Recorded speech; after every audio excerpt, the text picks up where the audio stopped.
I will be your shield in the fiercest battle. I'll defend you from all these arrows, and the sword I will keep you from danger. Let me be your shield. We have you go for orbit here. Go for orbit. Pilot observes the earth below and the heavens beyond.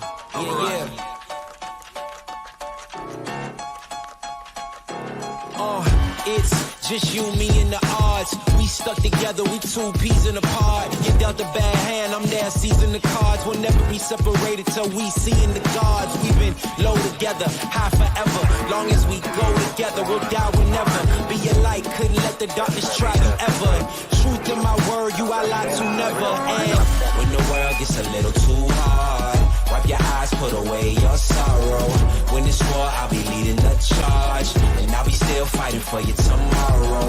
Yeah, even with a blindfold or in different time zones, could find my way to you with my eyes closed. There's nothing between us. Go to Mars and Venus, stand in front of every one of them rocks they slinging and be a shield. Your shield in the fiercest battle. I'll defend you. I can see Florida. From all these arrows, and the sword I will keep you from danger. Let me be your shield. Let's go.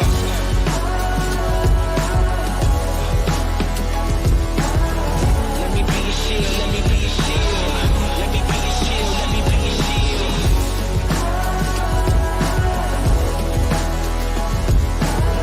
Let me be your shield, let me be your shield. Let me be your shield, let me be your. For all the gods of the nations are idols, but the Lord made the heavens. Honor and majesty are before him. Strength and beauty are in his sanctuary. Why? Why must man go into space? You may be facing tribulation, but don't let it get you down. What I'm saying may take patience, but you're gonna make it out. I scorched my own 2 feet to pull you to safety. When the fires are burning, burning like crazy. Carnage around us, but you won't feel no pain. I will take your place, I will be. Thus saith the Lord God, I will also destroy the idols, and I will cause their images to cease. In the fiercest battle, I'll defend you.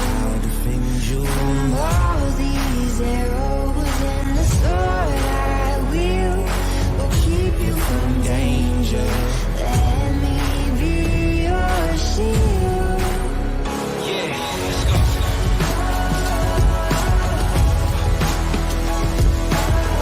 Let me be your shield, let me be your shield. Let me be your shield, let me be your shield.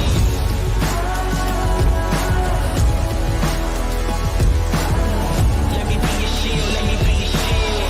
Let me be your shield, let me be your.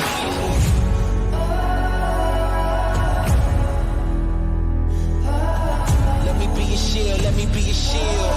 Let me be your shield, let me be your shield.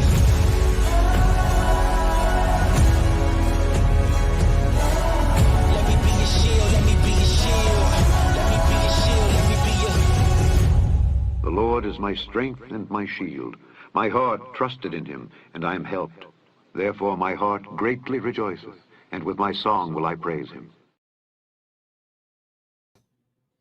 Well, hello and welcome to Idol Killer, a ministry dedicated to destroying sacred cows for the cause of Christ. I'm your host, Warren McGrew. Now, a wise philosopher and poet once said, "The power of love, it's a curious thing. Make a one man weep, make another man sing. It'll change a hawk to a little white dove. It's more than a feeling, it's the power of love." And truly, love is powerful, but just how powerful is it? Especially when contrasted with the classical concept of God's omnipotence. Well, joining me to discuss this very topic is none other than PhD theologian, philosopher, and scholar Thomas J Oord, whose latest book, The Death of Omnipotence and the Birth of Amipotence. That's a hard one for me. Amipotence is out now. Tom, sir, welcome to Idol Killer. Thanks. It's a pleasure to be with you. And I should say, you don't need money, you don't need fame, don't need a credit card to ride this train. That's correct. That's correct. Oh my gosh, I am a huge Dire Straits fan, and I don't have the budget, and I did not want my video getting flagged and taken down for copyright. So I thought maybe I can skirt it a little bit here. Well, thanks so much for joining me, Tom. I've read through this. I found it challenging, thought-provoking for anyone that's interested in picking up a copy for themselves. It is in the link below, or it will be by the end of the program. I got to go back and make sure that I put that in there. But yeah. Now here's the thing, though. If it were just you and I discussing, we would have a very lovely, cordial conversation. And I'm far too agreeable. I'm far too kind, far too agreeable. We needed someone to come in with teeth. We needed someone who would make this, a little extra, a little spice, something punk rock, no, something metal. So we are joined by metalhead and notorious philosopher. If he was a rapper, he'd be the Notorious PhD. And reluctant theologian Ryan Mullins, who will be serving as the Moriarty to Tom's Holmes, or perhaps the Batman to his Joker, depending on what side of the argument people fall on here. Ryan, it's great to have you back with us, sir. Gentlemen, welcome to the madhouse that's Idol Killer. Thank you, but guys, so much for agreeing to do this. It really is a privilege to have you both here with me. Yeah, no problem. Fun. Absolutely. And now, as we are discussing your new book here, I thought it would be good to kind of come in with a summary from this. And I think this is a very short summary. It's not obviously going to encapsulate everything. But on page 148, you wrote, quote, "Although uncontrolling, the love of an amnipotent God is literally the most powerful force in the universe." End quote. That's in the conclusion section. And I wanted to see if you would, Tom, if you could kind of flesh that out for us a little bit. Give us, this is going to be conversational for people watching, but if you could just take a couple minutes, give us a definition, a brief defense of amipotence, or correct me if I'm mispronouncing that. And then Ryan, I'll give you the floor to and some time to respond. We'll go through classical understanding of omnipotence, any sort of pushback you may have, and we'll just go back and forth, and I will sit back and try and stay out of y'all's way. I'll only interject whenever you're letting the show lag, and it will definitely be both of your fault. It won't be anything that I've brought to this. I love it. Well, thanks for the opportunity. This book is 3/4 of the book is an argument against the classic view of omnipotence. Omnipotence has a number of ways of being understood. So I clarify at the outset, I have 3 particular ways of thinking of omnipotence that I'm rejecting. One is the idea that God literally exerts all power at all times. Second possibility, God can do absolutely anything.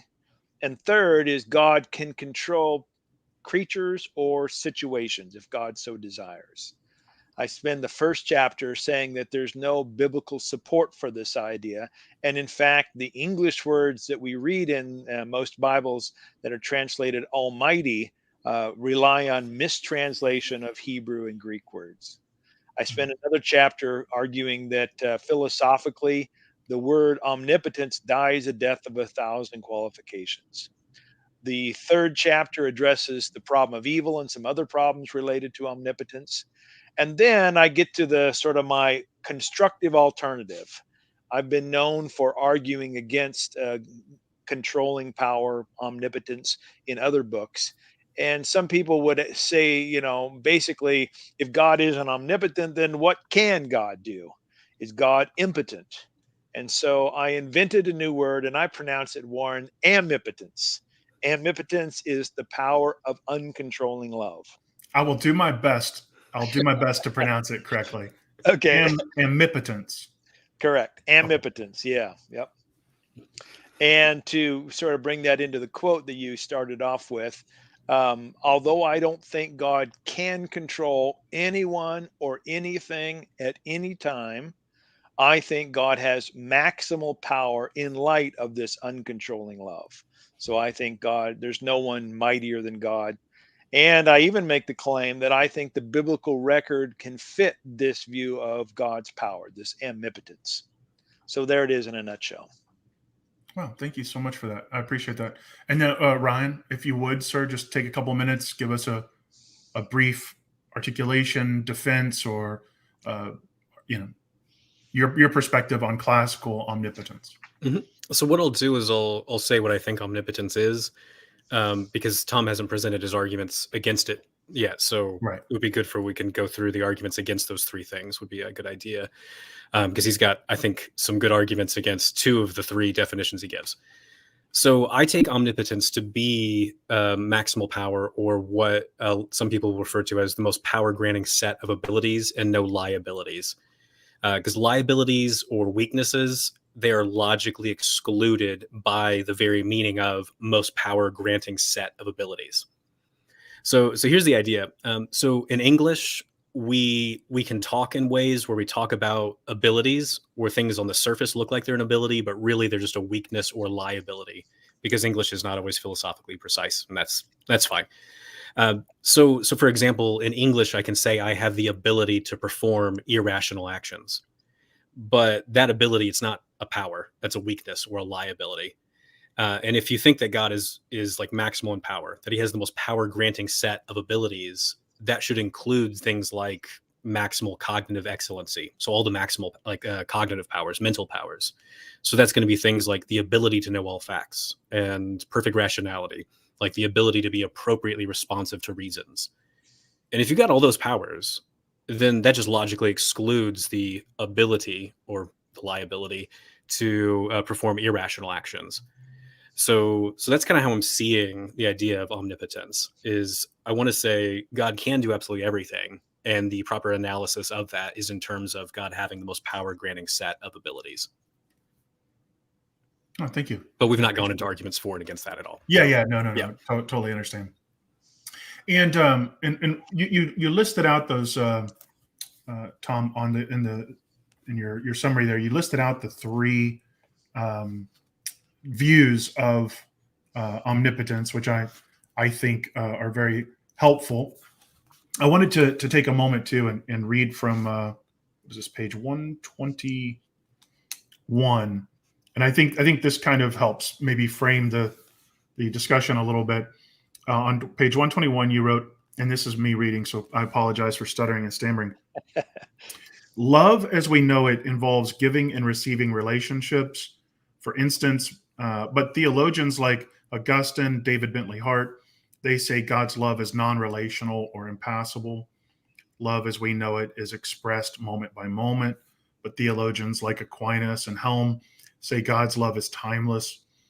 While our love often, if not always, includes emotions, theologians like Anselm and Dolezal say that divine love includes no emotional response to creatures. And although love prevents evil that is preventable, theologians like Jacobus Arminius and Jack Cottrell say a loving God could prevent harm, horrors, or holocausts, but chooses not to do so.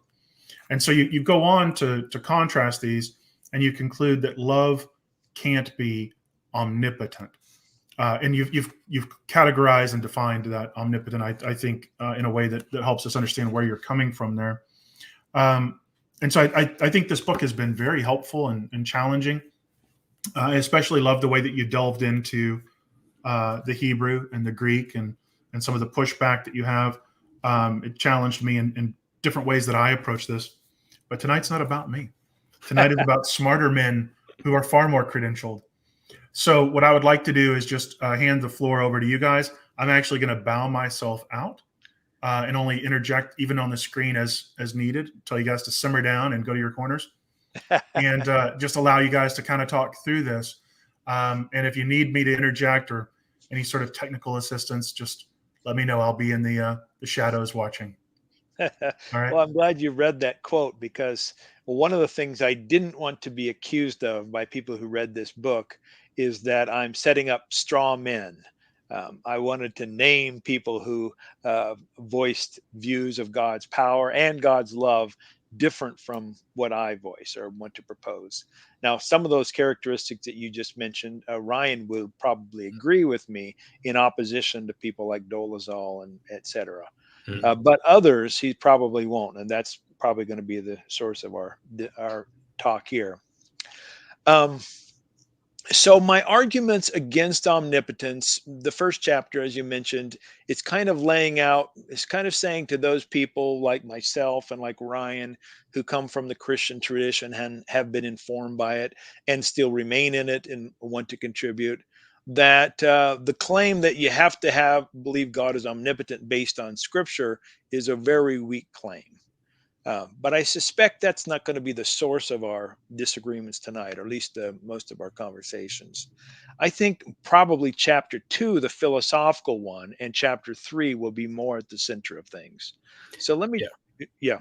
I think that's right. But the biblical arguments I think are interesting, and I've got some things to say in response if you want to run through Okay. those. All right. Well, Yeah. I won't close the door on that then. Yeah. So maybe what I ought to do is just, I'm not sure quite how to proceed, Ryan. Would you like to start with your objections, or do you want me to lay out some of my issues? What do you think? So you have like these 3 biblical examples that you give. So you give what Shaddai, Shabbath, and Pantocrator, and just like you just lay out nicely what those things mean, and you're like, come on, that doesn't mean God exerts all power. It doesn't mean God, is like all these things. So I think that would be really useful for people to just hear at least briefly what those 3 terms mean. So in Hebrew, there are 2 words or sets of phrases revolving around these words that in English today, if you read your Bible, you'll find the word Almighty or God Almighty. One is the word Shaddai. Most Hebrew scholars think that means something like breasts or mountains. So God is the nourisher or the center of fertility or protection. And the other is the word Sabaoth, which is translated as hosts or councils or armies or a group. And when preceded by the word God, is sometimes translated God of Almighty or Lord of Hosts, that sort of thing. In the translation of the Hebrew into Greek in the 2nd and 3rd century BCE, the Greek translators chose a Greek word pantocrator. Panto meaning all, crater meaning something like to hold or to attain. And they used that word instead of Shaddai or Sabaoth or words like hosts or breasts. And so I think we start to see a divergence away from what at least scholars today think were probably the original meanings. Then that word pantocrator shows up just 10 times in the New Testament, 9 times in the book of Revelation, 1 by the Apostle Paul when the Apostle Paul is quoting the Septuagint. And in those instances, you'll find in English the word Almighty. And so my argument is that, and then I should say, around about the 6th century, when Jerome is translating scriptures into Latin, he chooses that word omnipotent or omnipotens for pantocrator, and then that makes it into the creeds and et cetera, et cetera. So the argument is that historically there's been a misuse of the Hebrew words that end up making it into the New Testament and eventually into the Christian tradition, and so that's more of a language problem that I'm pointing out. Yeah. So I want to concede that when you're reading these biblical passages and looking at these words you're pointing out, like it doesn't look like Richard Swinburne's definition of omnipotence. Like you're not gonna get like, here's Shaddai, and then like, well, at time TS, and you're not getting that. Like, but I want to say that these passages are highly suggestive. So let me start with Shaddai. So you've got the claim that it means breasts or giver of life, and then in the book you point out it's connected to like destruction. So like it's like definitely not like omnipotence. It's not identical to that, but it seems like it's pointing in the direction of something that's of immense power. And so I think the idea that God's the giver of life and destruction, that sounds like something that's perhaps the most powerful being in the cosmos. And I think the same thing goes for Shabbat, like the Lord of Hosts, because it places God in the most powerful position imaginable. Like there's all these heavenly hosts, there's all these things that all these powerful beings. Where's God? He's at the top. He's in the position that's control, like he's like the leader of all those things. Is that like omnipotence? I don't know, but it sounds like they're saying whatever the top is, whatever the most powerful position in the cosmos is, whatever the most powerful position in reality is, God's there. Like he's there. And that doesn't seem like a terrible far cry from something like maximal power. And then Pantocrator, I want to say something similar. So you've got this discussion in the book where you talk about how it could mean like God is all sustaining, or God like holds like all things, or he seizes or attains all things. I want to say again, that's like really suggestive of maximal power, because whatever kind of being can create and sustain the cosmos, like that sounds like a being with immense power, because it sounds like it's the being that is the foundation of ultimate reality. And whatever is the foundation of ultimate reality, that sounds like the highest possible position of power. And being the highest possible position of power, it sounds like we're kind of getting in the territory of omnipotence. You know, it doesn't seem like it's that difficult of an inference to make. So, yeah. So what do you think about this kind of move? Well, I've got bad news for Warren so far. So far, Ryan and I are on the same page. I think those words do point to a God of immense power. That's why I tried to clarify by omnipotent. I have three things in mind: either exerting all power, able to do absolutely anything, or controls creatures and creation. So, yeah, I'm with you, Ryan. I don't think those words require omnipotence in any of those three ways, but I do think they point to the most powerful. That's why I'm on board with calling God the one with maximal power, as you want to put it, given certain abilities. I'm guessing you mean by that, given the kind of being God is. I would say God's nature. I'm guessing you would not mind that. So I don't know that we're that far apart. Maybe you're just kind of leaning more toward, well, it's maximal. Why not say omnipotence? And Right. some of my objections to that word.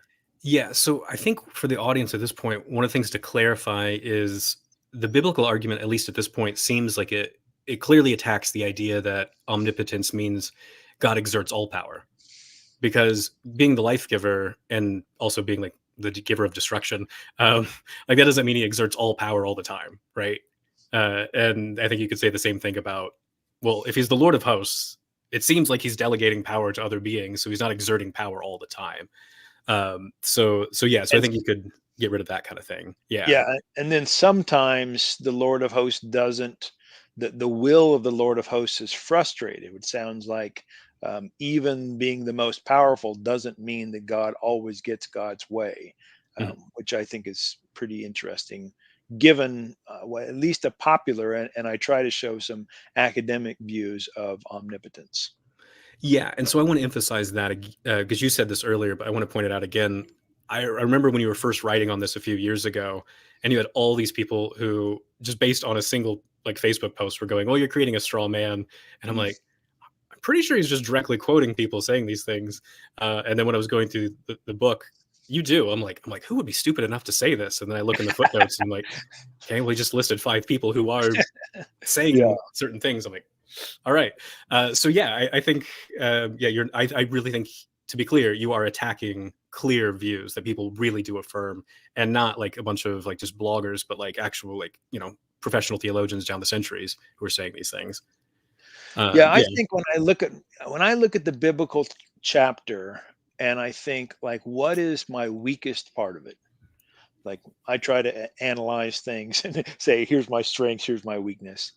I think my weakest, not so weak that I'm not convinced that I think I'm wrong, but at least my weakest, is when I say there's nothing in the scriptures that require one to think God has the kind of power to control creatures or creation in the philosophical sense of being the sufficient cause of some outcome. I think that's the most, that argument's the most vulnerable to criticism.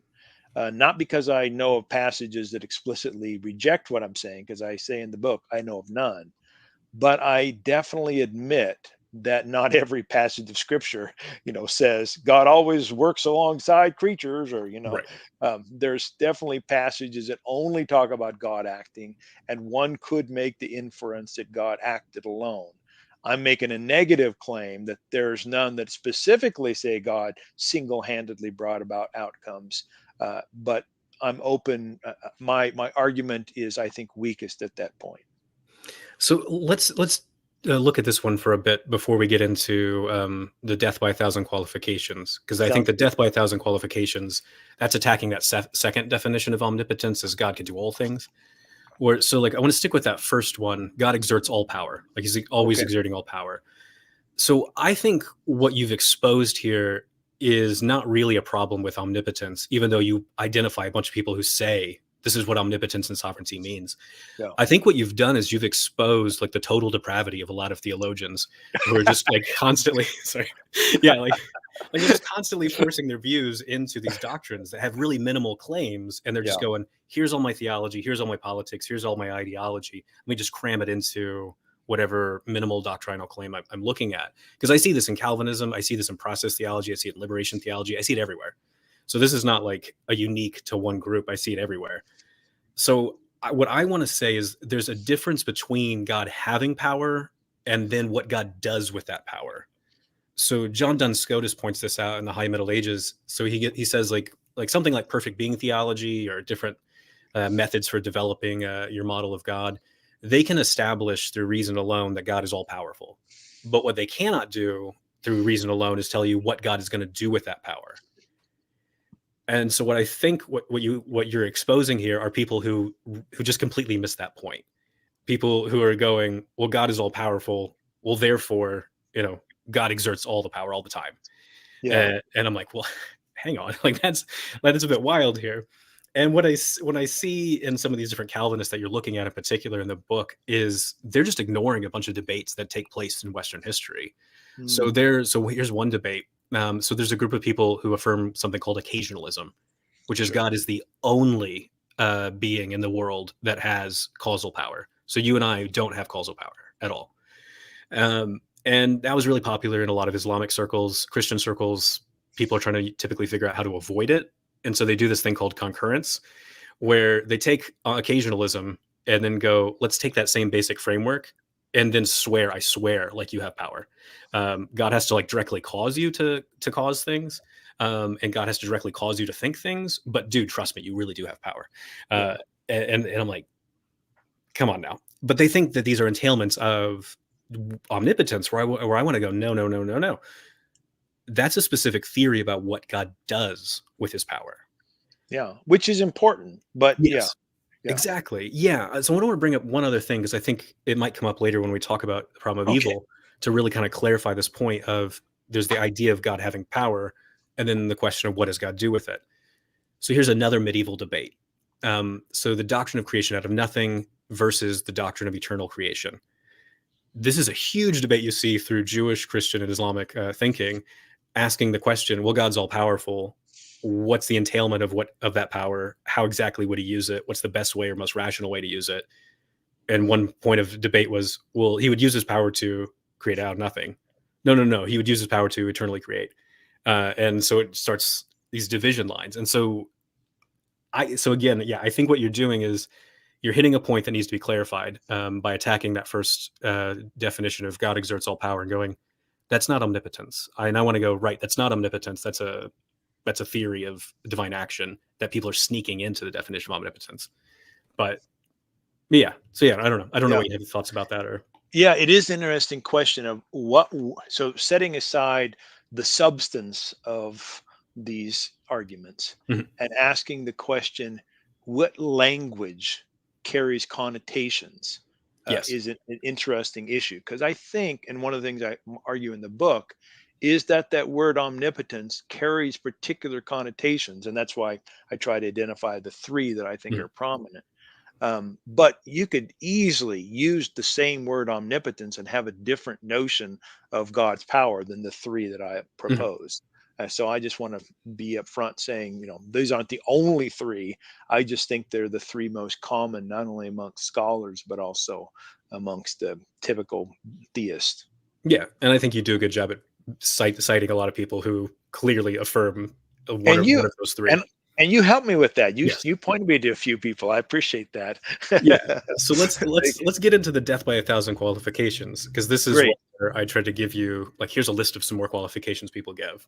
Yeah. So I'll lay out the chapter and then see what you think. So I start off this chapter saying that just about every major, both conservative and liberal, progressive theologian has said there's things God can't do.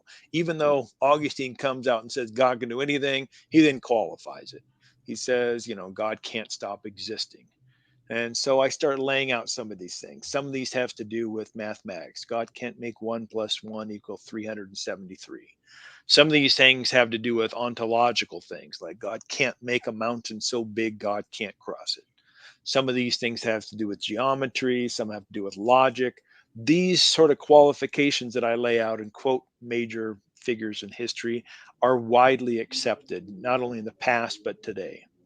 So when people say God is omnipotent, let's say Thomas Aquinas, he's going to say, "But I admit that God can't do what is logically impossible." So that's one set of actually many. There's sort of a big set and then lots of subsets under that one. Some other qualifications then have to do with questions about creaturely freedom and the God world relationship, chance, and those things. And here, theologians have mixed views on things. I'm from the free will tradition, as are many people, I think, at least Christian philosophers of religion today. And so, someone like Al Plantinga is going to say God can't both give freedom to a creature and control that creature. Or someone, I think it's J.L. Mackie, who I quote, says God can't both make it possible for an event to be a chance event and also entirely determine that event. Those things just can't happen. There's also some interesting issues about whether or not God can control creatures and those creatures really have any otherness in relation to God. If here I quote Plato, Whitehead, and some other people by saying, if to exist means exerting some power and God takes away power or doesn't give power, then does that thing really exist if it has no power of its own? So those are sort of a set of interesting questions about qualifications that a lot of people want to make when it comes to God. Then there's this real big, interesting set of qualifications related to God's nature. If God has a certain set of properties or attributes, such as, present to everything in creation, then God can't not be somewhere. God can't decide not to be in New York City. If God has a property of knowing all things that are knowable, whether you're an open theist or a classic theist, God knows all that's knowable. Then we can't say God doesn't know, who one of, I don't know, Julius Caesar's wives' names or something like that.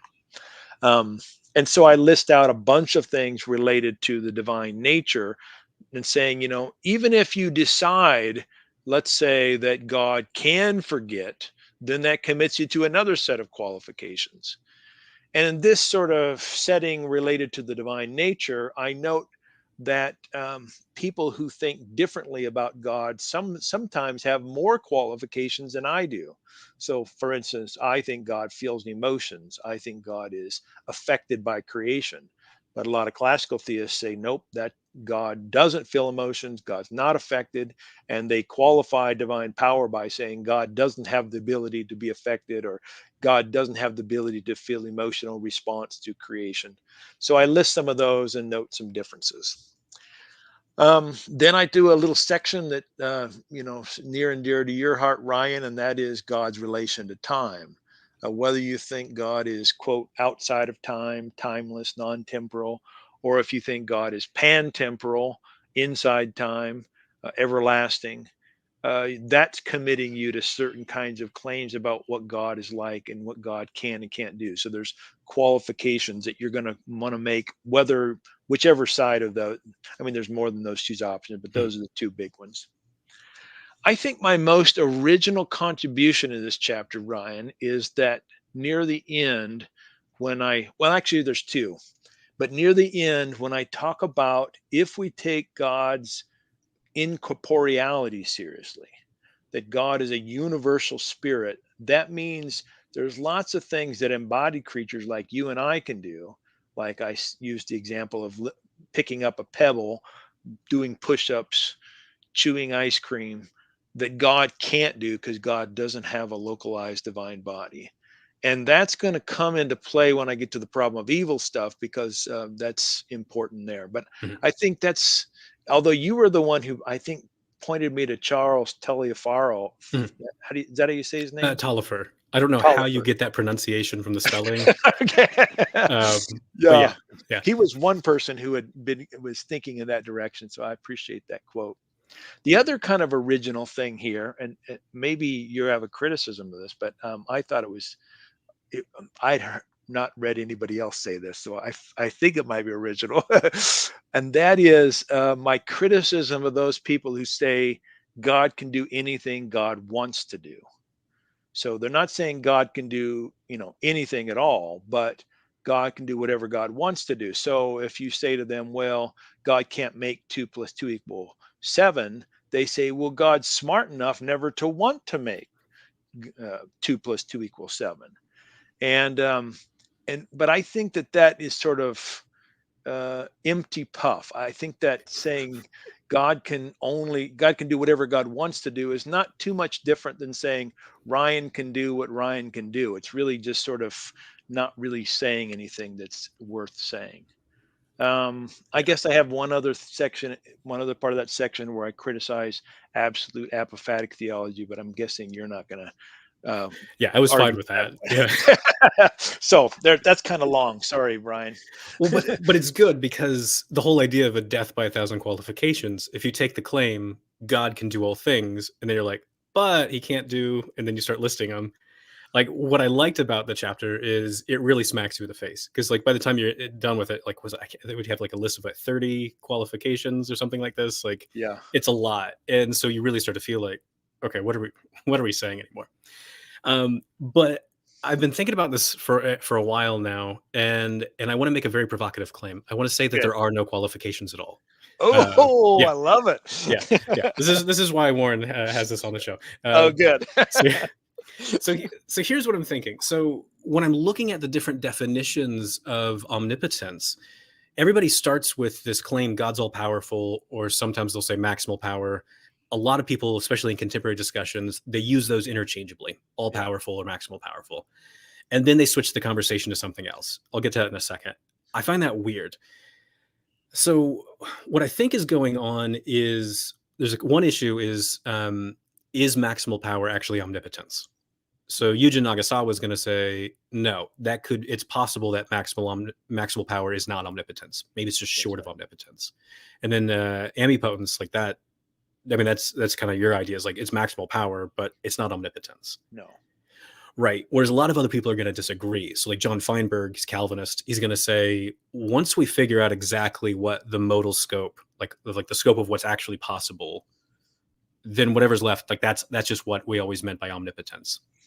Patrick Todd's an open theist. He says the same kind of thing when he's reflecting on perfect being theology. He's like, yeah, once you get rid of all the logical incoherent stuff, well, that's just what we mean by perfect. So I think this is what's going on here. So let me go back to the notion of maximal power. So I see this a lot you see this in Ed Waringa, Dean Zimmerman, Anthony Kinney, T.J. Mawson. He has these debates with Wes Morriston over like omnipotence and God's goodness. The work of Tom Morris and then Charles Taliaferro. They all have these discussions. Some of them are super brief. Some of them are really detailed about maximal power. And they're saying that's just what omnipotence is. I think what's going on in a lot of the debates, especially the contemporary ones, is what exactly is the best way to analyze the statement God has maximal power or God has all power. And a lot of people, some people want to say the best way to analyze that is in terms of saying God possesses all the different powers or abilities. So like, that's what I want to do. That's what TJ Mawson wants to do. Whereas a bunch of other people, they want to prefer a different analysis and thinking in terms of what can God do? And then that's when you start generating these like endless lists of like all these things God cannot do. So here's what I find really odd about the discussion. So you'll have God can do all things. And then someone's going to come along and be like, well, what about this logically impossible thing over here? Can God do that? And the theologian's going to be like, no, of course not. Come on. Well, but then, like on the surface, it sounds like you're making a qualification. And then when I was rereading Edward Ringa's discussion of it this morning, he actually says he's making qualifications, and I'm like, Really? okay. Oh, And I'm like, okay, this is going to fit into Tom's argument. I don't like yeah. this. I hate this. I was like, Ed, you're supposed to help me out here. But I want to go, hang on. No, these are not qualifications, because qualifications, they are exceptions to the rule. They're exceptions to an absolute. But the inability to do logically impossible things, that's not an exception to the rule. There's not an exception to any rule at all. And so Moses Maimonides, on his discussion on omnipotence, he makes this point. He says the inability to do logically impossible things, that's the rule. Like, that's the absolute truth, because logical impossibilities are just logically impossible.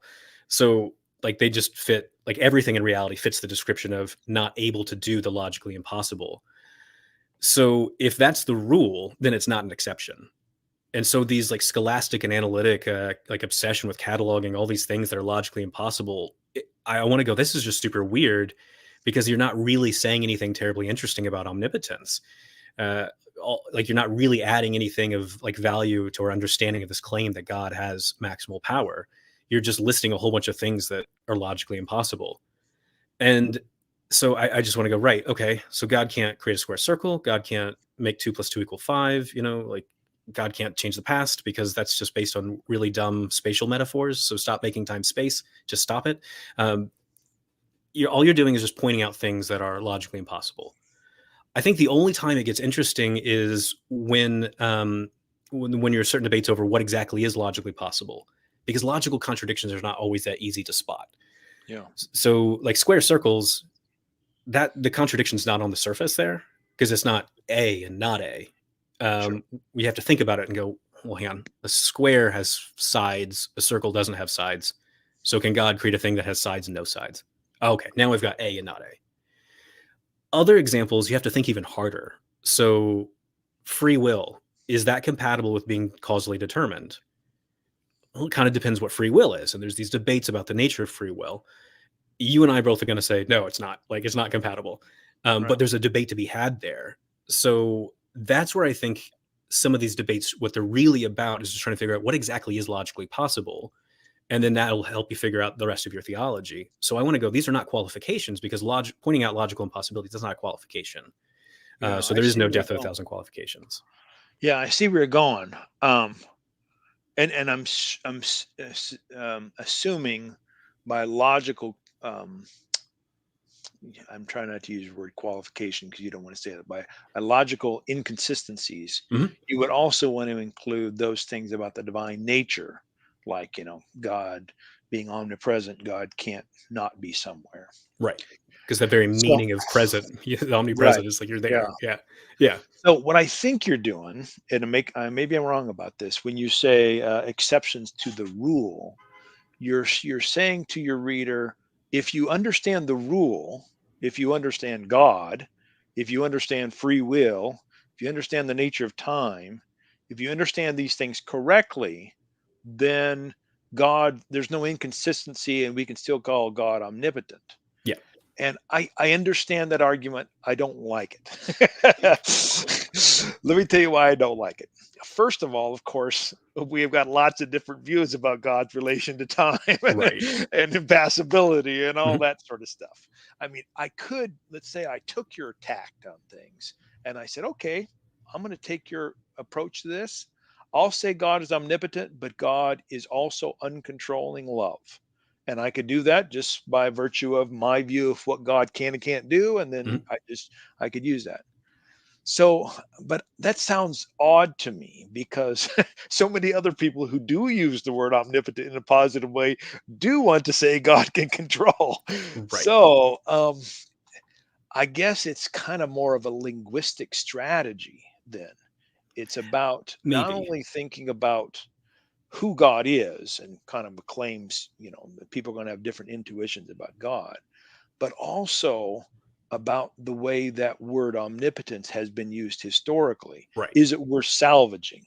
Do I want to hold on to that, but then deny practically what 98% of the rest of theologians have meant by the word?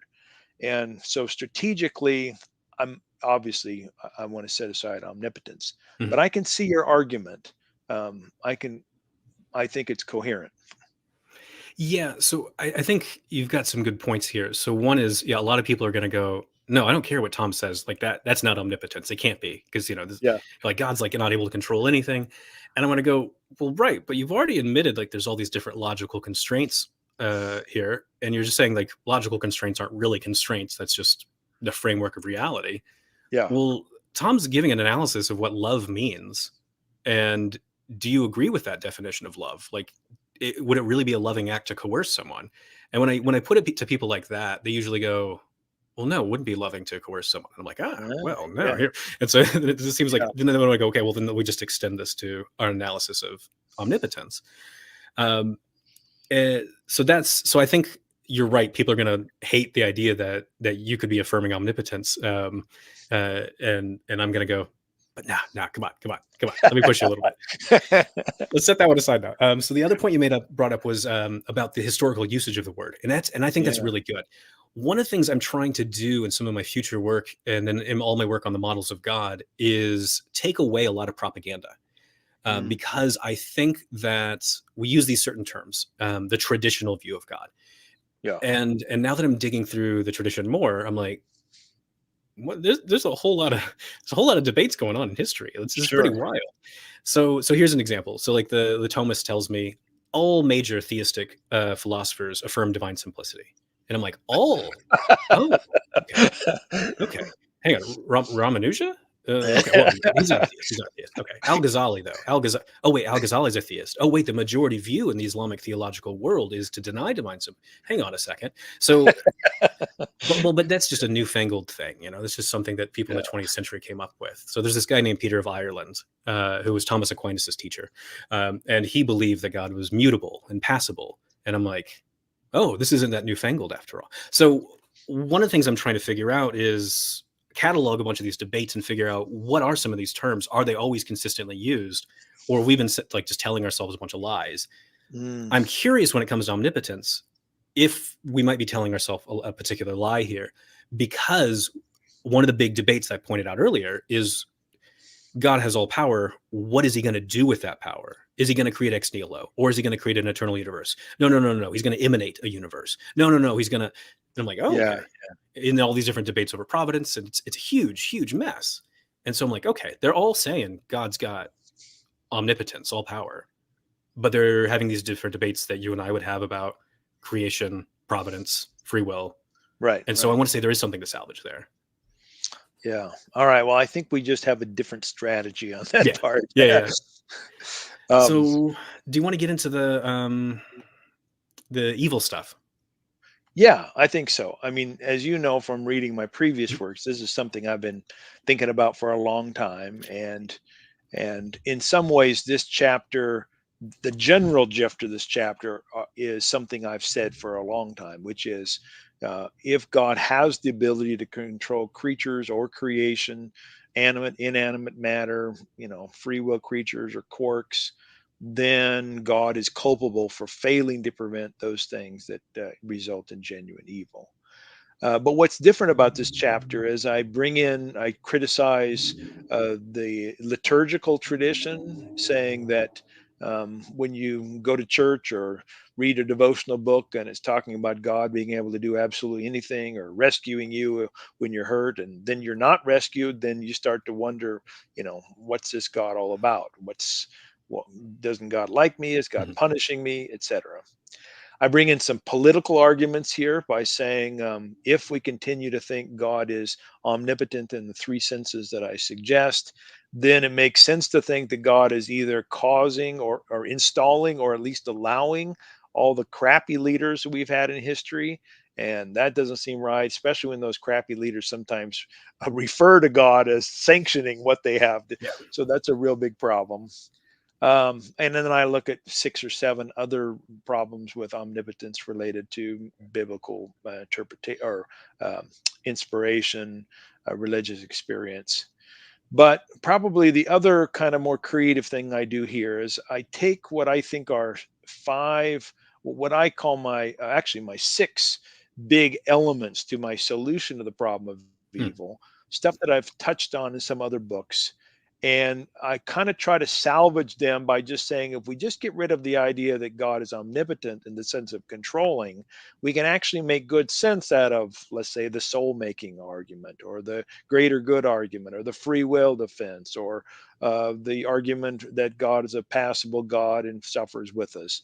And so I kind of lay out this quoting various people, why, if we say God um, can't control creatures, free will or otherwise, if God suffers with us, if God works to heal but can't heal single-handedly, if God tries to squeeze something good out of the bad God didn't want in the first place, if God calls upon creatures to overcome evil, and then that creato ex nihilo one that I don't like. Mhm. If we say God is everlastingly creating, not starting from nothing at some time, then all of those seem, at least some of the people I quote, will tie omnipotence to those six. I'm taking out omnipotence, and then I say, look, we can actually solve the number one reason why atheists say they can't believe God exists. So I'm guessing you have some objections here, because maybe I'm wrong about this, but I don't think you were convinced by my problem of evil solution in the past. Am I right about that? Yeah, okay. Well, the first time I read it, when the uncontrolling love of God came out, like that one, it hit me really hard. I was like, okay, there's something there to hear. And as I've been Yeah. thinking about it over the years, and then I just completed all my recording all my lectures for a class on God, freedom, and evil for the University of Lucerne. And so now I'm really convinced that something like a soul building theodicy is the way to go. But it was a process of trying to think through these things. So that your work was a big part of that process. Oh, good. So yeah, so there's a few questions I have to maybe help the audience figure out a bit more of what you're up to. So help people understand the objection to creation out of nothing. Like, why? Because you think that really exacerbates the problem of evil. Like what? Right. Like what's the idea there? Yeah. So the idea, there's really two problems that I see with creation out of, well, other than the fact that it's not in scripture, and, there's certain kinds of other sorts of historical issues. But in terms of the problem of evil, there are two issues that I think are a problem. First of all, if God has the kind of ability to bring something out of nothing, and that's what God did to create the universe, then God is singly responsible for all the basic metaphysical laws, natural laws, the course of history, in the sense of God sort of initiated it. Mhm. And if you think there are genuine evils, things that would make the world worse than it otherwise might have been, then it seems like God is culpable for, evil because of that. The other part is that I think Alvin Plantinga is right, that if God initially had the ability to create out of nothing, that ability doesn't disappear. Right. And so God could, if God wanted to at any time throughout history, create some obstacles to horrific events. And if God doesn't, then you think, well, why doesn't God do that? Well, if God doesn't do that because it's not really evil, then what we think is evil, what God thinks is evil, seems to be radically different. So those are kind of at the Mhm. heart of my objections to creation out of nothing. Yeah. So if God's responsible for the basic framework of the universe, then it seems like he's going to be culpable for the stuff that happens in the universe. Right. And then if he can create out of nothing back like 13.5 billion years ago, give or take a billion years, like he could do it then, like surely he could do it now. Like, come on. Yeah. Yeah. So one of the things that when I'm trying to think through these questions, there's two questions that really bother me at the moment that I'm really starting to think through a lot more, is the general problem of creation and the particular problem of creation. So the general problem of creation is like, why would God create just in general? Like just why would he want to create anything? And then the particular problem is like, why this universe? Out of all the possible universes, why this one? And I think that when you get answers to those questions, then you get your theory of you get closer to your theory of providence from there. Because whatever God's reasons are, whatever his goals or purposes are, that sets the basic framework for all of the rational actions that God could subsequently perform, because he's trying to accomplish a particular goal. And so from there, that's where I think that, like, well, I think you can start bolstering a lot of these different theodicies. So let me give you an example of this that'll address the second issue that you brought up. Like, God could create out of nothing, then why not now? So you might go, okay, There's 4 shootings that this is actually true. There were 4 shootings that took place within a mile radius of my house last night. Completely unrelated. This is Philadelphia. It's a garbage city. And yeah, it is. and so you might go, well, look, like surely God could have created a wall out of nothing to like go between the people that were shooting and the people that were being shot at. Well, if you think that God's reason for creating the universe is to create, well, not the only reason, but one of his most central purposes. This is the way a lot of theologians talk. God's most central purpose is to befriend humanity. And there are certain requirements that you need for a universe in order to get humans that could actually be free, like have free will. They need to be able to like freely cultivate their own moral character. There needs to be a universe with law-like regularity, a lot of different conditions like that. So when God creates a universe for that reason, he takes on a certain network of obligations. And your criticisms, I think, are interesting and good, and they bring out a certain question, which is what exactly are God's network of obligations? Because you're wanting to say, well, he's the obligation to prevent evil. Like, I've got the obligation to prevent all evil, then surely God does too. And what these different theodicies are saying is, no, that's not quite right. So if God's part of like God's goal is to create beings who have some degree of autonomy and they can actually make morally significant choices, that entails the logical possibility of gratuitous harm that just doesn't serve any further purpose. If God were to try to prevent all evils, then that would completely undermine the entire possibility of soul making or soul building. And here's how you show this.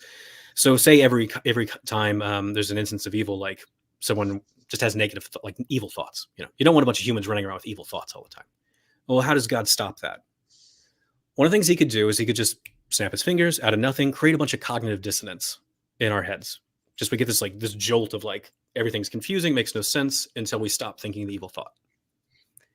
Well, if God does that in all instances of evil, every time there's an evil thought, humans are going to very quickly learn they cannot think evil thoughts. This thing is going to be so regular that it's basically a law of nature at that point. And in which case, it's not possible for them to think negative thoughts or evil thoughts. And in which case, they're only going to do good things, but it's all going to be coercion. So and I think you can generalize this case to like all these other instances of evils, where you start saying God's got to get rid of all evils of this kind. Then you're going to have these things where God's going to be having to basically create a law of nature, and that completely undermines the entire idea of soul making or free will or anything of the sort. So what I'm saying is how you answer those questions of general problem of creation, particular problem of creation. They have these ramifications later on about what God's network of obligations are. And that's where I think an interesting debate takes place. But I think the way to push back on some of the criticisms you have is to go, hang on, maybe God's obligations are not really where you think they are. Yeah. It sounds very much like my conversation with Bill Hasker. I think he's got something similar to what you have there. Some of my problems with this is it goes back to my definition of a genuine evil. If an event occurs that makes the world worse than it might have been, I say that's a genuine evil. I don't say everything that's painful is evil. So it seems like if God's primary goal is some kind of universe in which people make choices for friendship and soul building, etc., it seems like every event that's ever occurred must not be genuinely evil given that particular purpose from God's part. And it's just hard for me to look at crap that happened in the universe and in my own life and say, you mean that wasn't generally evil? That's actually part of some maybe plans too strong, but somehow intended for a greater overall good for soul making or friendship. And I think also, maybe I'm wrong about this. If we go this direction, does this commit you then, Ryan, to saying God never intervenes to do something? Because you obviously see the problem that if God sometimes does, then you wonder why God doesn't do more often, which plays into my worry about genuine evil. Yeah. But if you had a God who never intervenes, then that kind of sounds like Philip Clayton's view. At least he's the one I've engaged most on this. And then I always want to know the question, well, why is it that God never intervenes? And if you say to me, well, because God wants friendship, And that's at the very heart of God's character. And then I say, well, so it sounds to me like God doesn't intervene because it goes against God's character. Well, that's my view. Come to think of it. And Yeah. so we're not that far off at the end of the day. Maybe we use different language. But anyway, what do you think of that? No, those are good points. So I think there's two things here.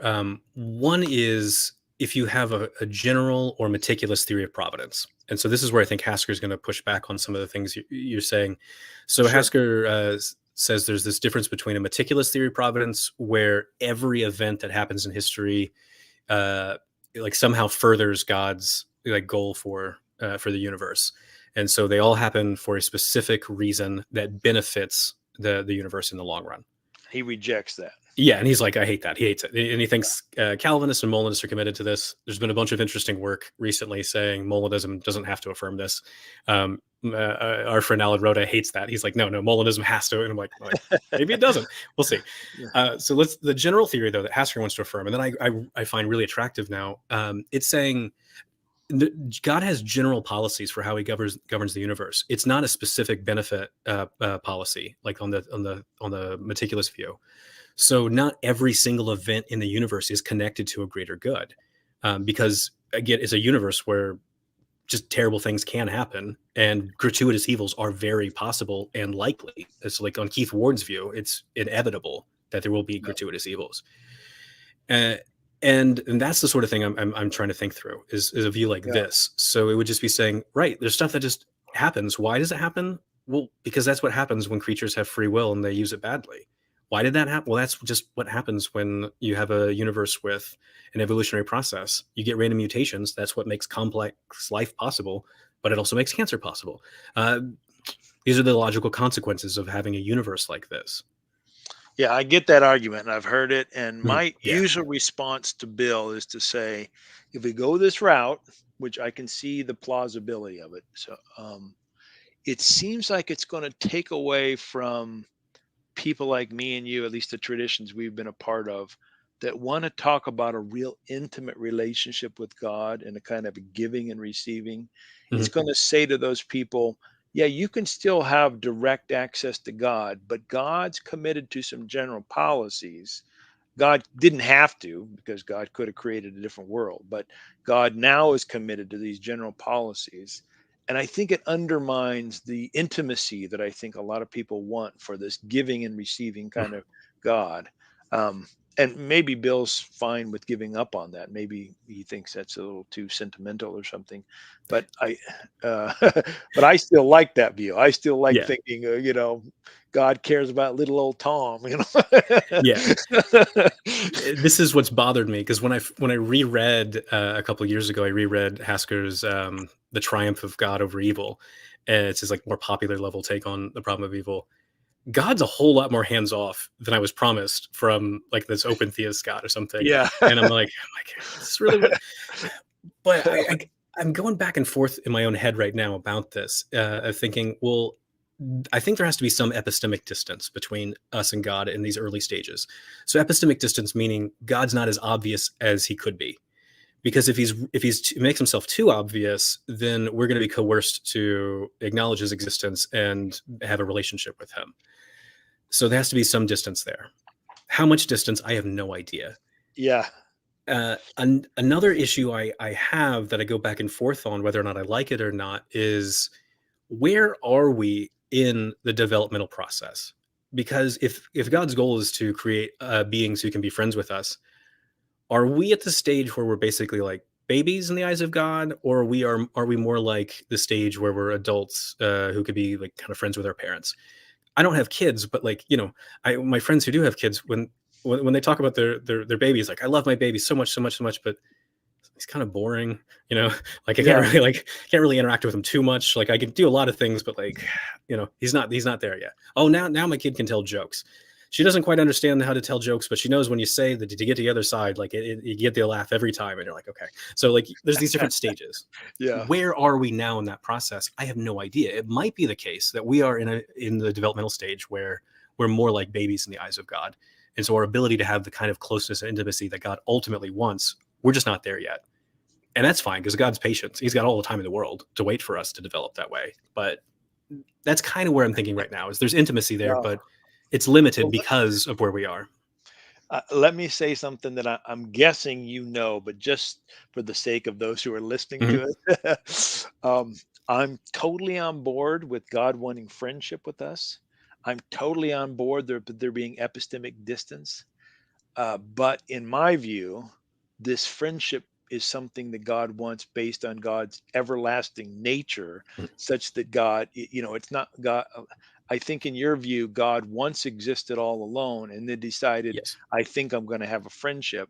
For me, God's always been wanting friendship and always been creating. Now, that's going to raise some other interesting issues. But And that's what I wanted to get into next was oh, this. okay, good. Yeah. Yeah. Well, let me finish Yeah. my thought there, and then we'll go into the next one, and that is the epistemic distance. For the people who say, "Hey, if God really cares about me, why doesn't God reveal God's self in a way that I understand?" Mm. It seems like someone who has a creation out of nothing God, a kind of not that you have a classic view of omnipotence, but whatever the more classic view is, then that problem of epistemic distance is at the feet of a God who could have been closer. And one, I think, an advantage of my view is God's always trying to communicate to the very most, and that epistemic distance, the hiddenness of God, is not something God chooses. It's built into the nature of a loving relationship. So, anyway, Yeah. So to help people kind of understand this, and also for my own selfish reasons, because I've always wanted to know more, like, so the general and particular problems of creation. So why would God create anything at all? On your view, you want to say love, but maybe you could tease that out a bit, like what? yeah, Because you're going to say God has to create. right. Yeah. So I think it's God's nature to love and God's nature to create. So creative love, you might Mhm. say. God's always been doing so. And so my view has the advantage of giving the motive to God, and it has the advantage of overcoming the question of why didn't God create sooner? Because my God's everlastingly been Right. creating. Um, my view places some freedom in God insofar as God chooses how best to love, given options. Since I'm an open theist, God can't know the future. But I don't have the view that a lot of people have, that God could have loved or not loved, or love is entirely voluntary, assuming a world, Mhm. etc. I mean, I suppose you can go in the Trinitarian thing, but that's going to raise some issues. Mhm. So anyway, that's how I think about it. Is that what you wanted me to try to lay out Yeah, there? because okay. So here's the kind of framework that I'm thinking through. So there's a difference between what are called justifying reasons and requiring reasons. So justifying reasons are when you have like like you're justified in performing some action. You've got good reason to do it, but you're not required to do it. So like I could help the little lady across the street. I don't have to though. She's doing all right by herself. Like there's nothing requires me to do it. Not rationality does not demand that I do it. Whereas requiring reasons where like the rationality demands that I have to do this particular action. And so when I'm looking at the value of the world, I want to say, why would God create anything at all in order to bring about certain values that would not exist otherwise? Because I think God all alone is going to be missing all sorts of values, like the value of a creator creature like relationship. Like that value just can't exist if God exists all alone. But is that value so amazing that God is required to create? And I lack the intuition that this would be a requiring reason to create. I just see it as a justifying reason. And so one difference I think between you and I is I'm going to be like, yeah, this to love creatures, like it's pretty cool. It definitely justifies God in creating, but does it really require that God create? Yeah. I think this gets to another, well, actually, maybe it's just saying what you're saying just in a different way. But that is the question of whether or not God essentially loves creation. I want to say yes, and God has everlastingly been so, Mhm. been that way. And I think for you, I don't know where you are in the Trinity, but it seems to me like you can't say God essentially loves creation because there didn't have to be a creation. Right. So it's not an ontological necessity. Correct. Um, and to me, I see that as an advantage to my view, but I recognize that some people really like the idea that God could choose to love us or could not choose. And they think it's superior to think that God, the God who could choose not to love us, decided to love us. To me, that's not as attractive, but I can understand why some people are attracted to that. So for the sake of time, let's move to the particular. So Okay, sorry. yeah, This is yeah. so fun. I know, but I'm also just being aware that, like, we don't want to eat up everyone's time. Yeah. So on your view, God's like creating from everlasting in the past, Yes. and a universe comes into being, might go for a while, and then it might cease to be, and then there's a new universe, and there's the endless succession of universes. Like, Correct. one of the questions I've always been trying to figure out on your view is how much discretion does God have about which universe comes next? I think God is limited by certain metaphysical laws that pertain to any universe whatsoever. So God can't say, this universe, no free will at all. God can't say, this universe, no cause and effect. There are certain things that are going to be metaphysically true of any universe whatsoever. Now, the opposition God has to God's decisions to create, let's say at the Big Bang, Mhm. are going to vary depending on the chaos of the previous universe. But God will never have unilateral power because there's always going to be entities. And those entities will only have a certain capacity to respond, very minimal, assuming they're something like quarks. Mhm. So God's always going to be working in relation to the complexity of creatures at any particular time in any universe. So you might say, this is something that's some of my, well, I'll just name him. My dissertation advisor, David Griffin, Mhm. would make the argument that at the Big Bang, God exerted quasi coercive power and God was at God's mightiest. I would disagree with that. I would say that in a complex universe with complex creatures like you and me who can respond to God, God's at God's mightiest because there's the cooperative capacities. So that's probably more than you wanted, but that's how I think about it. Well, that was because when I was looking at that debate in, was it the Searching for the Adequate God? Oh, yes. Yeah. Yeah. So it's a debate where you've got Hasker versus Griffin, and he's just like going against Hasker, going like, you can't have God like unilaterally controlling the initial stages of the universe, and then I look at Griffin's view and I'm like, it looks like your God is unilaterally controlling the initial stages of the universe. Pretty So what's close. yeah? So Yeah. what exactly is your objection that So that's what I was curious if your view has that, and you're going no, there's a bit more complexity in at least in some of the universes, Yeah. The way possibly. I think about it is who's more powerful? The person in the garden who's digging through dirt and having the dirt respond in one way or another, or the person who is engaging a mass of people who, Mhm. and I think the person engaging a mass of people who respond to that person is stronger than the one in the garden working with dirt. Okay. Now, when I'm looking at, so I want to relate this to the eschaton as well. Because you've got all these arguments for like why God can't perform certain miracles at various points, and you can be like, well, look, you need to cooperate with God, and God's going to respect your autonomy. Well, but he also my body needs to cooperate with God. And this is where I'm always like, hang on, because I don't like panpsychism. I hate panpsychism. So I'm like, how can my mitochondria like consent like to God's act? That doesn't make any sense. When I look at the resurrection body, some of your statements on the resurrection, it looks like God's able to just kind of like unilaterally determine that I'm going to get a glorified body. And if that's the case, then you could run the same kind of arguments you have against Right. creation ex Yeah. nihilo. Right. Yeah, Yeah. obviously, I don't want that. Yeah, I don't think I say that anywhere. But if I did, I didn't mean to say it that You way. didn't say it, but when I was reading through the pluriform love and looking at those statements, I was like, how exactly is God pulling off this resurrection body? Like, how exactly is he accomplishing Yeah. that? Yeah. So actually, when we're done with this, I'll send you an article I wrote on the resurrection and Oh, how nice. God can do that. But I have to admit, I don't really know what's going on. Sure. It's easier for me to have something like a mind soul resurrection than a bodily resurrection. And I think the resurrection accounts in scripture are so varied. And even, the earliest claims about resurrection of the Apostle Paul, which is this glorified body, which is a spiritual body, which, that's the earliest tradition. That's something different than I think the body that you and I have right now. Mhm. So I haven't worked out all the details, but I'm trying to follow through the logic of my Mhm. uncontrolling love. And I think if we think there's something true about near death experiences or out of body experiences, it seems like the continuing capacity for perception is possible beyond the body itself.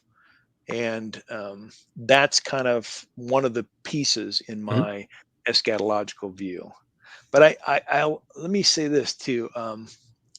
As I was working out my uncontrolling love theology, my omnipotence, it was the questions of eschatology that were the most difficult for me Mhm. because, I want a God who wins in the end. I want everybody, all the income free, everyone who wants eternal life to enjoy it. But I don't have a God who can force that to happen through omnipotent power in the Mhm. classical sense. My view is that God is always calling, and there's a possibility for this universal reconciliation. But I want to just put my cards on the table that the eschatology piece was the last domino to fall in my theology. Which is fair enough, because I can't expect you to figure everything out at this point in your life. I mean, that'd be pretty amazing, like, if you could. So, yeah, I think at this point it'd be good for Warren to jump in and see what Okay. other questions we've got to wrap this up. Yeah, that was fascinating, guys. And I've been like a fly on the wall, just listening and observing, and really do appreciate the dialogue and the challenges that y'all presented here. I went through and I starred a few of the viewer questions here. We've got one from Jacob Overstreet. He says, can you get Tom to give a positive definition of his position? He said, I've heard it's not classical omnipotence, but not what his position is. He's also a little bit behind, but I figured, again, restate it as many times as necessary. Yeah. So my positive definition or position on God's power is that God is the most powerful being in the universe, but God simply cannot control, in the sense of being the only cause or the sufficient cause, anyone or any circumstance. And I have this kind of little thing. Maybe I'll say this. I have a little quasi equation that I give for this to talk about God's power, and maybe this will help in some way. God's everlasting influence plus God's receptiveness plus God's omnipresence plus creaturely cooperation equals God's immense power. Amipotence is the maximal power of love. Mm. Excellent. Thank you for that. I'm sure that helped Jacob there. And then we've got a question here from Caps fan. Ryan, if not occasionalism or concurrence, what framework do you hold to? Simply that we do have causal power? Yeah. So what you see develop in the late Middle Ages are three distinct views. So you've got occasionalism and concurrence, which I have independent arguments for thinking they collapse into the same thing. But for the moment, I'll say, okay, these are two different views. And then the third view is mere conservation, which is the claim that God creates the universe, gives creatures genuine causal power, and just sustains them in existence and lets them, do what they're going to do. God does not have to cause you to cause things. God does not have to cause the effects of your action to be efficacious. God doesn't have to cause your thoughts to exist or something. You can actually do those things yourself because you have genuine power. Some people claim that mere conservation entails deism. And maybe it's deism, because you could say, yeah, God's sustaining you in existence. He gives you power. He answers a bunch of prayers. He performs some miracles here or there. He resurrects Jesus. If that's deism, well, then I guess the Bible's just deism. So yeah, but yeah, so I want to go with this mere conservationist view. So you've got genuine causal power, and God keeps you going. Cool. Makes sense to this layman. Okay, so let me go through here. Question: does admitting some things are determined mean some form of compatibilism is a fact? I don't think so. I mean, I think a person could say, There's creaturely freedom most of the time, but every once in a while, God decides to determine something. This is not my view that I'm expressing here, Right. but a person could have a generally free will theism, let's call it, but think that God occasionally determines an outcome. Yeah. So typically when people talk about determinism and compatibilism, they mean this like sort of like global determinism, where everything in that's happened up to this moment in time, like if you were to press pause on the universe and go, what happens next? Does everything leading up to this determine decisively exactly what's going to happen afterwards? That's usually what people have in mind. They don't mean like a few things here or there, Yeah. causally determined. Yeah. And the other thing too is, I mean, you could have determined, let's say, an outcome conditioned upon certain clauses being met. Mhm. But that doesn't necessarily mean that you've determined those clauses would be met. You could relegate that to someone else, so that there still would seem to be some degree of contingency in that. Yeah. Slam says, is it a constraint if God can only do good? Is it true that God only does good? I think Ryan and I both agree that God only does good. I don't think he wants to say it's a constraint. Um, I usually wouldn't say that either, unless you said to me, well, omnipotence means that God can do bad. And then I'd say, well, if that's how you define omnipotence, then I guess it's a constraint. But this Yeah. gets back to the initial conversation Ryan and I had about God's abilities and whether or not omnipotence should cover everything that's logically and ontologically and metaphysically possible for a God to do. Yeah. So the way I understand it is, again, omnipotence is that God has the most power granting set of abilities and no liabilities, no weaknesses. And so I think from that you can derive God's cognitive power, which is going to cover the ability to know all things and the ability to be appropriately responsive to reasons. And emotional and having like the right emotions that track reality is going to fall just right out of the perfect rationality. I think God's perfect goodness falls out of the rationality as well, because one of the kinds of values that you're going to be appropriately responsive to, one of the kinds of reasons, are moral values. So God performing only good actions, well, that just means God's appropriately responding to all the objectively good reasons there are to act for. If God failed to do something good, well, that would be a failure of rationality. He would be not responding to the reasons and values appropriately. And I'm like, well, that's a weakness. That's not a power. So I don't see this as a constraint. I just see this as just a logical entailment of having all like maximal power. This actually, before we go to the next one, let me Mhm. throw something in here quick here, Warren. Mhm. This is something we didn't talk about, Ryan, but I wish we would have. And that Mm. is the word maximal power to me isn't nearly descriptive enough. Mhm. Lots of people can say God has maximal power, but have very different notions of what God can and can't Yeah. do.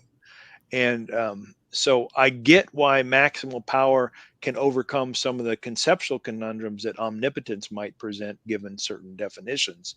But I think if you want to say God has maximal power, you still got to say a lot more things to give Yeah. us an idea what that power's like. Yeah, Jeff Speaks, his book on the greatest possible being, it's a critique of perfect being theology. This is a point he hammers over and over again, saying, Oh, like, okay. what if the maximal amount of power is just Michael Jordan? Do you want to say Michael Jordan's? And I'm like, come on, come on. I Come don't, on, I it's don't, I LeBron don't, James. yeah. Yeah. And so I would just want to go like, look, I think the modal scope of like what the range of possible power, like there's no way you're gonna be able to argue it down to like LeBron James or Michael Jordan is like the greatest possible being. So Yeah, I just don't have the same worries that Jeff Speaks does. But the point is well taken, is that maximal power, you need to start filling in the details. yeah. Yeah. Awesome. And then we got a question here from Empty Disc. On Ord's view, does God have to actualize every possibility? He must create a multiverse, for example. Not only does God not have to actualize every possibility, but God can't actualize every possibility because, in my view, God can't control. And there might be some possibilities out there that would require that there's lots of possibilities that require creaturely contributions or cooperation. And if creatures don't cooperate, then God can't actualize that possibility unilaterally. In terms of multiverse, in one sense, I'm very on board with multiverse if it means a succession of universes. That's part of my view of creation. in another sense, the way it's usually used today is that there are simultaneously many universes, and I'm agnostic on that. I don't think I think it's not a good idea to think there's an actual infinite of simultaneous universes, but I got no problem if there's other universes existing simultaneous to ours. I just would think God created them too. Yeah, there's some mathematicians I was looking into a couple of years ago. I think it was Gödel, Cohen, and Cantor, and they were talking about how they had essentially proven infinite sets of infinities mathematically. So each one could have a finite beginning, but an infinite subsequent subset. And I thought that had some interesting ramifications when applied to theology and God's act of creation. If it is eternal, then you could have this infinite set of infinities where he's just constantly creating something new. But again, I'm getting well out of my depth. I'll leave that to you guys. We got another question here from Bob Dinkytown. Question: if God's uncontrolling love is the most powerful force, can people reject it, or is it irresistible? It seems to me if people can reject this, then the rejection is more powerful. What am I missing? Yeah, so that kind of gets to the equation I had about a God who's omnipresent, everlasting, being the one who has the most influence overall or maximal power. But yeah, people can reject God's loving invitation to do one thing or another. And in rejecting that, they're able to thwart God's will in that moment at that time. That's part of what I mean by uncontrolling.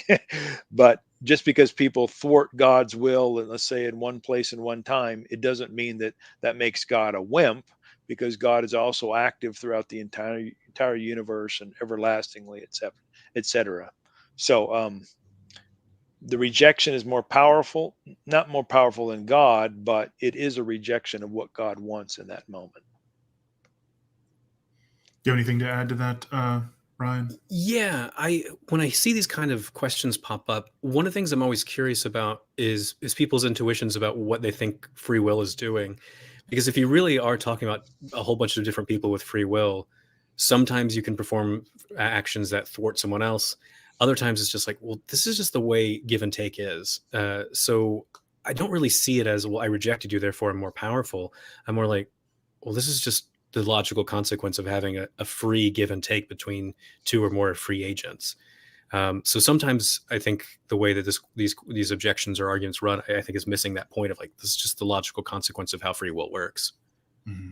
Yeah. And then Acts 4:13 Bible College says, is it possible that some of those early users of the term omnipotence did not intend the strictest usage of the term? Could they have intended maximally powerful? Yeah, very well could have.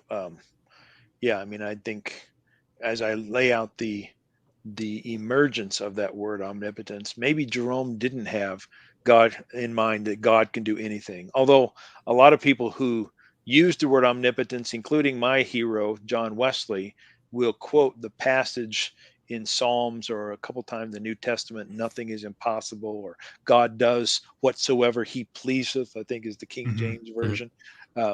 So they could have had that in mind, in which case I would be objecting to that. And although I didn't do it here, I do in the book. I point out lots of biblical passages that talk about things God can't do. So whatever those things mean, they must not mean literally everything. Or, I mean, I'm not trying to claim the Bible's systematic theology, but Sure. I'll put it this way. There's other biblical passages that say that God can't do some things. Yeah. It's hard for me to figure out exactly what the original intention would be, because certain debates pop up immediately. So if you read Ian McFarlane's book From Nothing, which is his Doctrine of Creation of Nothing book, he talks about some early church fathers and their reflections on creation out of nothing. And one of the arguments that you see develop in like really early days in the early church is this argument that if God creates out of nothing, that's a greater expression of power. And so you quickly see omnipotence, people going, yeah, omnipotence, but let me connect it to and start connecting it to your doctrine of creation, a theory of providence, what would be the greater expression of power. So I want to say that maybe they've got this idea of maximal power floating in the background, but they keep wanting to jump ahead to other doctrines, like just almost immediately. This makes me want to ask you a question, Ryan. Mhm. It's something I haven't resolved for myself, but in the open theist camps, Mhm. sometimes people will say it's a greater expression of power to work with creatures Mhm. than it is for God to overpower creatures. Yeah. And this seems to me like a fundamentally intuitive kind of a thing. Doesn't seem like it's a deductive move. And I'm sympathetic to that, but I don't know how you would adjudicate which one is the more powerful. Where are your intuitions on that? So I'm finishing up my book manuscript, a little book about a big god, and I'm trying to have it done by July because I want to have 4 books finished by the time I'm 40. So I turned 40 in I July. love it. Yeah. So I've got a whole chapter. So I look at a chapter on general problem of creation, why create anything at all, and then 2 chapters on why this particular universe. And one of the chapters is a lengthy discussion of what if God creates a Calvinist universe, a Molinist universe, or an open universe. I love it. Yeah. And so I look at this exact argument from like, well, if God creates an open universe, it's a greater expression of divine power. And it's really clever because what it does is all these Calvinists are going, you're diminishing God's power. Yeah. And then like Hasker and Richard Rice are going, no. Our God could beat up your God, so it's this kind of back and forth. Yeah. So But how what do you I- adjudicate? I mean, yeah, how do you? and so I do that. I figure out how to adjudicate it. So what I do is I look Okay. at exactly what the argument's supposed to be. And the argument on the first go is supposed to be God could create a Calvinist universe and accomplish, befriending humanity, that project of befriending humanity, or he could create an open universe and accomplish the goal of befriending humanity. Well, but an open universe has, a greater expression of power and all this kind of stuff. That's how the argument's set up. But then when you start looking at the details of how they develop their argument, well, then it entails it's not actually possible for God to create a Calvinist universe and accomplish his goal of befriending humanity because freedom is incompatible with determinism. If there's freedom, yeah. Yeah. And so what you end up getting from this greater expression of power argument is the open theist has a contradiction in their argument because they're saying it's possible for God to create a Calvinist universe and accomplish all these goals, and it's not possible. So I think the greater expression of divine power argument ends up failing because I can generate a contradiction from it. So I think the way they try to adjudicate it doesn't work. And really it's just coming down to your view's impossible because it got this contradiction. My view doesn't. And that's really where the debate has to fall back to after that. Interesting. It sounds similar to my criticism of John Sanders. I don't know if he still holds this view, but at one point he would argue that God could have made a deterministic universe, but chose not to. And I've always not been attracted to that argument. If you think God's love comes first and love doesn't determine, then God couldn't create that kind of universe. Right. Yeah. So that's kind of where I argue is like, I see what you guys are up to. It's really cool, but I don't think it works. Yeah. Okay, good. Yeah. Thanks. And guys, I don't see any more questions coming in. Nice. Tom, since you've been in the hot seat tonight, we've been discussing your book. I'll throw it up here one more time. It's called the Death of Omnipotence and the Birth of Amipotence, or Amipotence. There you go. Yeah, I got it. It took about an hour and a half, but I got it. While you guys didn't see me on screen, I've been repeating it over and over and over again. Amipotence. But the description below does have a link to pick this up. If you're interested in this, definitely check it out. There are links to Tom's website as well as Ryan's in there. So if you guys have enjoyed this conversation and you'd like to hear more from either one of these gentlemen, check out that link in the description below. I would be more than happy to bring you guys back on and find some other conversation that we can have about this. I've really enjoyed this. Let's do this with one of Ryan's new books. I'd love to come on and talk about his stuff. Yeah, let's rip him up a little bit. Yeah, sounds good. Well, it's not so much that.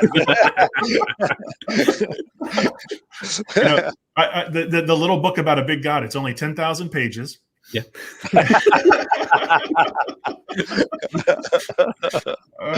We'll definitely have to do that. It'll be a lot of fun. But gentlemen, thank you both so much for coming on. Thank you for sharing your thoughts and time with us. Thanks, Warren. Thanks, Ryan. I really enjoyed it. Yeah, this is always good. Yeah, this is good. Yeah, absolutely. Thank you guys so much. Until next time, guys, I'm going to wish you guys God bless, take care, and until next time, we'll see you again. All right. See ya. The only way to get there was to float through the terrifying void between us.